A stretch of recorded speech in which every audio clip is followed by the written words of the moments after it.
আজ হয়তো সময়ের আবর্তে তুমি বন্দী, কিন্তু তুমি হতাশ হয়ো না। লাখো ভাই বোন আর হাজারো মায়ের নিঃস্বার্থ দোয়া তোমার সাথে আছে। মানুষের ভালোবাসা কখনো বৃথা যায় না।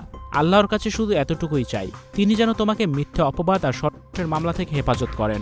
যারা তোমার বিরুদ্ধে করে মিথ্যা দিয়ে এই অবুঝ শিশু সন্তানের কাছ থেকে দূরে রেখেছেন, আল্লাহ তাদের হেদায়েত দান করুন।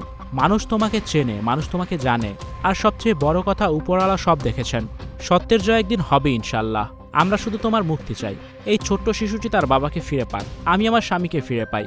অন্যায়ের মেঘ কেটে গিয়ে আবার আমাদের ঘরে ন্যায়ের আলো আসুক। সবার কাছে অনুরোধ, আজকের এই দিনে আমার স্বামী আফ্রিদির জন্য দোয়া করবেন। একজন মা এবং একজন স্ত্রী হিসেবে আপনাদের কাছে শুধু দোয়াটুকুই ভিক্ষা চাইছি। আমার লেখায় কোনো ভুল হলে ক্ষমা করবেন। শুভ জন্মদিন প্রিয় আফ্রিদি।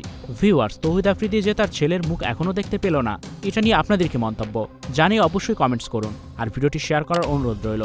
ভিডিওটি দেখার জন্য অসংখ্য ধন্যবাদ। এমনই আরও ভিডিও পেতে যুক্ত থাকুন আমাদের সাথে।